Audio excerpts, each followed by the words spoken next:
Welcome to the show. Today I'm speaking with an entrepreneur who uses public speaking to promote her business.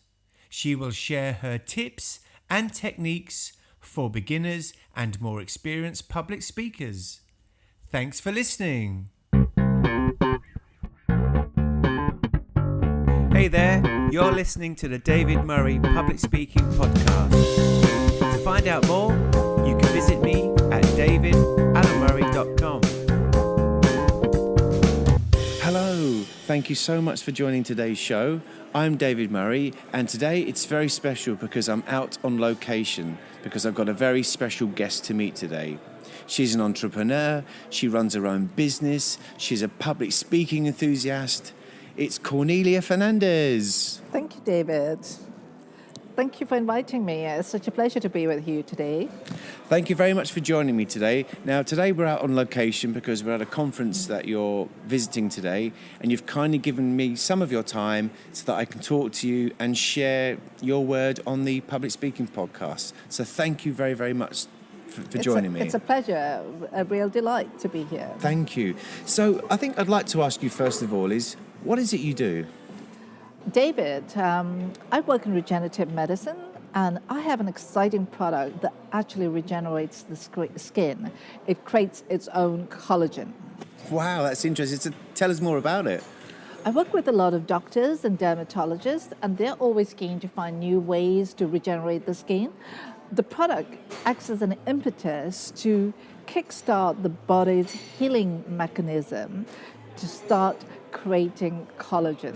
Wow, that's amazing. So I know nothing about this area or this field at all, but I would love to know is how did you get into doing this? How did you get into doing this?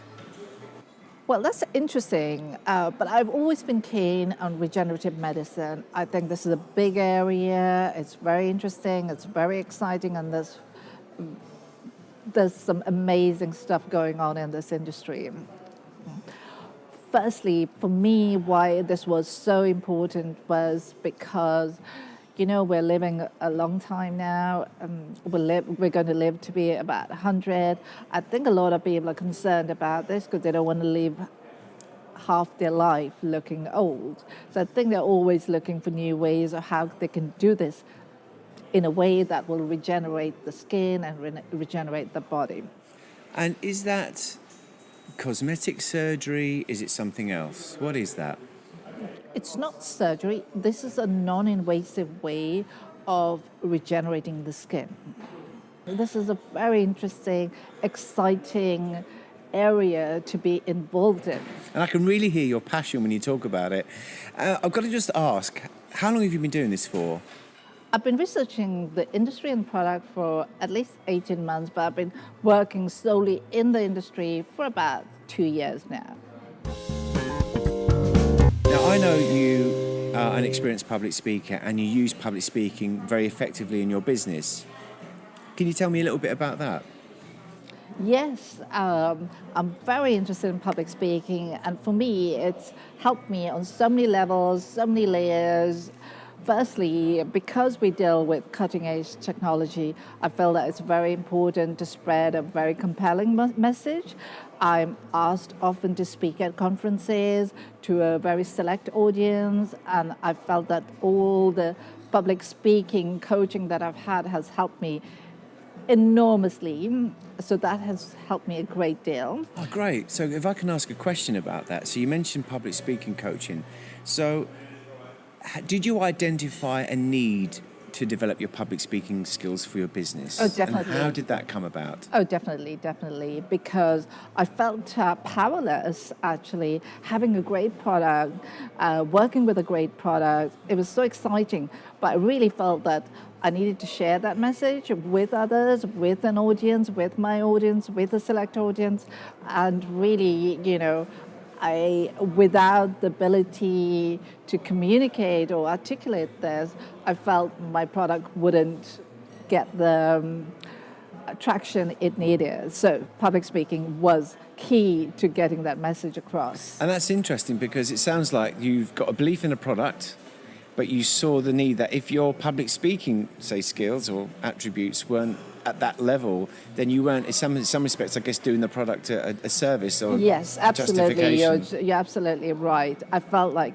it just would limit my ability to reach to my audience. So if I can ask a question, I've got to wonder, because a lot of the listeners will come from different places in terms of their confidence levels in public speaking. I guess on a scale of 1 to 10, where were you before and where are you now? In terms of Oh your my God, confidence? I have to One laugh. being- I have to laugh at that question because, I was terrified. Even if it was just to say hello in a big group, I would be terrified to get up and say hello. Okay, so I was, it was something that I feared the most. Okay. So I really felt that I needed to overcome that fear, that nervousness, and that anxiety around public speaking, okay, which I have done quite successfully. Yeah, and I know that you speak regularly now, and obviously you sort of talk a lot about communicating the message about your product. But it would be interesting to know is that how do you use public speaking to kind of share your personal connection with what you do as well? Oh yes, I was saying on different levels, on different layers. Absolutely, I feel like because of my public speaking coaching, I can connect with my clients on a one-to-one level, and connect with them more naturally and more confidently, I think the word is, So I think I can engage with them in a more sort of natural manner, just having the public speaking coaching behind me. So I have a question I'd love to ask is, now that you speak at conferences, you're engaging with clients, new clients, previous clients in your business, is there one tip that you can give for anybody who's, setting about in terms of using public speaking, in terms of what they should do to just prepare beforehand? Okay, there's one tip that I feel is priceless. If there's one tip I could give you, is that know your subject inside out. Okay, and the second tip is know your audience. Key thing sometimes people don't think about is that they know their subject, but they don't know how to make it relatable, or rather they miss out the bit, how do I make it relatable to the listener, to my audience, to my client? Is that something that you do in your preparation? Yes, very much so. It is so important to make it relatable to your audience, for them to engage in the story, for them to buy into the story. It's absolutely key to make it relatable. Right, Cornelia, so obviously we're out on location today, and we know we've got a bit of background noise. We've got some people having coffee over there. We've got some people having a break from the conference. And I won't keep you too much longer, but I am absolutely loving everything that you're saying today.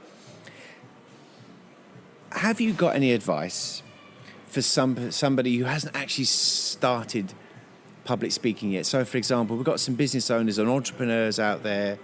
They've got a great business idea. Have you got any advice for somebody who's thinking about embedding or practicing public speaking to enhance their business?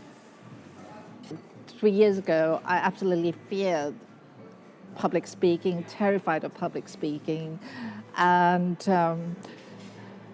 I put my fear aside and I ventured into a course. And look at me, 2 years later. I speak to a room full of audience. So to anyone out there, I'd say go out there and just do it. It doesn't take long, does it, to overcome any fear, to gain confidence in public speaking, does it? No, not at all. Once you realize that that it's okay to make a mistake, it's okay to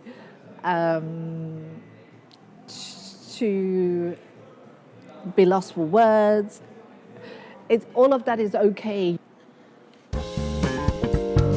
So, Cornelia, what advice would you give yourself starting out with your public speaking and linking it in with your business? So, what have you learnt now that perhaps you could have shared with yourself 2 years ago? What piece of advice would you give yourself? I came into public speaking because it was essential for my business. But the advice I would give myself, okay, is why didn't I do this before? Because it would have helped me in so many hurdles in my life in general. Well, exactly, because a lot of people normally, when they get into public speaking, they've got a goal in mind, they've got a burning platform like, oh my gosh, my brother wants me to give a best man speech, or at work, I'm at work, and my boss wants to give me more responsibility. But what you're saying is public speaking gives you so much more than just that next speech or that next presentation. Yes. Because, you're working towards a goal. However, normal interaction and personal interaction, social interaction, all of that would become so much more interesting and fluid. If you just have a bit of public speaking background to you, you just become so much more confident. People want to become your friend. People want to do business with you because, you have a clear message and a clear confidence about you. People actually believe in you. Another thing I'd like to ask you is, I know we've got some listeners who are actually already actively public speaking. Is there one piece of technical advice or one top tip you can give them for the next speech or presentation? From all the coaching and public speaking coaching that I've had, the one that really sticks to my mind is the power of three. I use it in everything, not just in public speaking. I use that in my presentation. I use that in general talking. It's the way you get your message across, okay? Just use the power of three, okay? It actually sinks in people's heads when you use the power of three. So I guess the power of three is it things like if you're listing something, list three things about it? Yes. Whatever you're talking about, try and do it in threes when you're describing it, and it actually sinks in people's head. Yeah. Yeah, a good example I always think of is, for example, if I'm talking about a holiday, a recent holiday that I had to Spain or America or wherever anyone has been, they would tell us three things about it. So, for example, if anyone's gone on holiday to Spain, they could say, I went to the beach, I went to the bars, and then I went partying. So there's kind of three things in there. And you're right, it helps us structure and helps us with remembering speeches as well, doesn't it? Yes. This might be a light comment, but I've noticed the politicians always repeat the same word 3 times. And it's the way for them to get the message across. Tony Blair classically said years ago, education, education, education. Yes. And if anyone Googles Barack Obama's speeches, I'll hear that absolutely throughout them. So thank you. It's a great top tip. It really is. Thank you so much today, Cornelia. I know you've got to get back into the conference. So before you go, if people are interested in finding out a little bit more about what you do, how can they get in touch or how can they find out more about you? If anyone would like to know more about what I do, then yes, you can find out more information at regianaleft.co.uk. Well, thank you very much, Cornelia. I will add your website to the show notes. Thank you so much for coming across and talking to me today out on location in London. Thank you very much for your time. Hopefully you've enjoyed the chat. I've enjoyed it ever so much. Thank you so much for inviting me, David. It's been an absolute pleasure. Thank you very much. And thanks for listening, everybody. Speak to you next week.